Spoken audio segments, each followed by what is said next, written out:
মানুষের মৃত্যুর সময় সব থেকে বড় যে আফসোস করবে সেটা হচ্ছে সময়ের আফসোস। আল্লাহ তাআলা সূরা আসরের প্রথমে বলেছেন ওয়াল আসর, সময়ের কসম। সময় মানুষকে আল্লাহ তাআলা এক অফুরন্ত নিয়ামত হিসাবে দান করেছেন। প্রিয় ভাই, সময়কে কাজে লাগাতে হবে। সময় চলে যাচ্ছে, ফিরে আর আসবে না।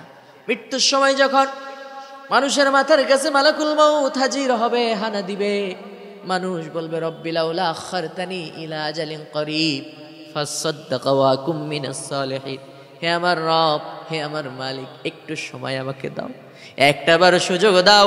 একটাবার যদি সুযোগ পাই, যে সময়কে কাজে লাগাতে পারি নাই সেই সময় কাজে লাগাতে চাই। ফাসাদদাকা ওয়া আকুম মিনাস সালিহিন, এবার আমি সালিহিনদের অন্তর্ভুক্ত হব, দানশীলদের অন্তর্ভুক্ত হয়ে যাব, ভালো ভালো কাজের আঞ্জাম দিব। রব্বিরজিউন, হে মালিক, মৃত্যুর পরে মানুষ আল্লাহর কাছে আবদার করবে, আল্লাহ পৃথিবীতে একটাবার পাঠাও, একটাবার পাঠাও। লাআল্লি আমানু সালিহান ফীমা তারাকতু কাল্লা, যে ভালো কাজগুলো করতে পারি নাই সেই ভালো কাজগুলো আর একবার করে আসতে চাই।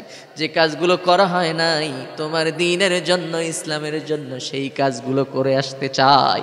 প্রিয় ভাই, সময় আমাদের জন্য অত্যন্ত গুরুত্বপূর্ণ একটা বিষয়। আল্লাহ তাআলা সময়ের কসম দিয়েছেন এই জন্য যে মানুষ যেন সময় সম্পর্কে সচেতন হয়। মৃত্যুর পরে সময় সম্পর্কে মানুষ আক্ষেপ করবে, হাহাকার করবে, কিন্তু তখন আর আফসোস করে কোনো লাভ হবে না। যারা নাকি জ্ঞানী তারা সময়ের গুরুত্ব বুঝে। ঘড়ির দিকে যারা তাকায়, ওই ঘড়ি মানুষকে তার ভাষা দিয়ে বুঝিয়ে দেয়, বান্দা তোমার জীবন থেকে কিন্তু একটা সেকেন্ড চলে গেছে, একটা মিনিট চলে গেল, একটা ঘন্টা চলে গেল, একটা দিন চলে গেল, একটা বছর চলে গেল, আর কিন্তু ফিরে আসবে না। জীবনের ৪৫টি বছর পার করে ফেললেন, ৬০ বছর পার করে ফেললেন, আজও পর্যন্ত মহান রবের সামনে কি নিয়ে দাঁড়াবেন এই হিসাবটা করেছেন কখনো? আমি তো হিসাব করেছি, মানুষের যদি ৬০ বছর হায়াত পায়, মানুষ ঘুমায়েই কাটাই হচ্ছে ২৫ বছর ৩০ বছর, অর্ধেক সময় ঘুমিয়ে কাটিয়ে দেয় চায়ের দোকানে, নিজের জীবন নিয়ে চলতে, এই দুনিয়ার জীবনে সফলতা অর্জনের জন্য ঘুরতে ঘুরতে সব মিলিয়ে দেখা যায় সব পার হয়ে গেছে, কিন্তু মহান রবের সামনে কি নিয়ে দাঁড়াবে কোনো হিসাব নাই। এজন্য সময়ের গুরুত্ব দিতে হবে। মৃত্যুর সময়, এই সময়ের কথা বড্ড মনে পড়বে মানুষের। আল্লাহ রাব্বুল আলামিন বলছে, প্রিয় বান্দা, এই পৃথিবীতে আমি রাব্বুল আলামিন তোমাকে সৃষ্টি করেছি। আফাহাসিবতুম আন্নামা খলাকনাকুম আবাসা, অযথা সৃষ্টি করি নাই, এমনি এমনি খামোকা সৃষ্টি করি নাই, নিশ্চয়ই কোনো কারণ আছে। ওয়াল্লাযী জাআলাকুম খলাইফা ফিল আরদ, এই জমিনে তোমাকে আমি রব্বুল আলামিন আমার প্রতিনিধি হিসেবে সৃষ্টি করেছি। প্রতিনিধিত্ব করবে আমি আল্লাহর।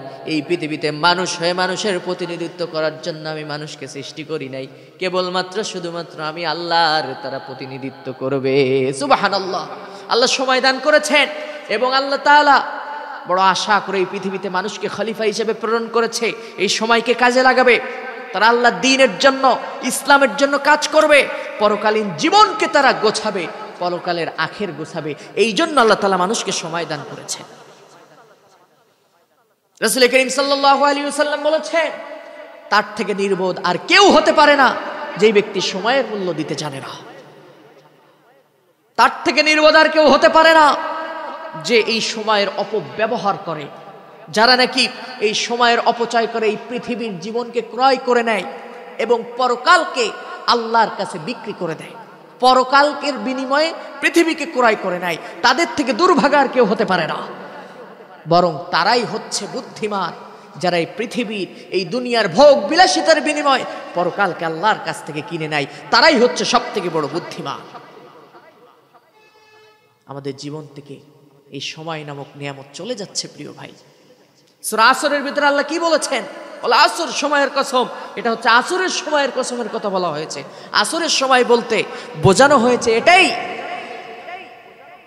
সূর্য পূর্ব দিগন্তে উদিত হওয়ার পর পশ্চিম দিগন্তে যখন ঢলে পড়ে, খুব অল্প সময়ের ভিতরে সে তার অস্তিত্ব বিলীন করে ফেলে। আসরের সময় যখন হয়ে যায়, খুব অল্প সময়ের ভিতরে সূর্য বিলীন হয়ে যায়, তার অস্তিত্ব বিলীন হয়ে যায়।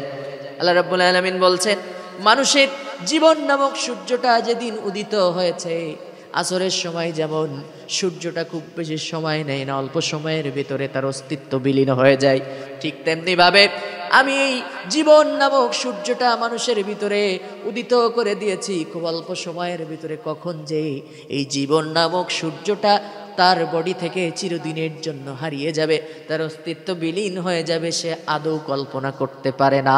সে চিরতরে জমিন থেকে নিশ্চিহ্ন হয়ে যাবে, তার কোনো নাম থাকবে না, পরিচয় থাকবে না, কিচ্ছু থাকবে না।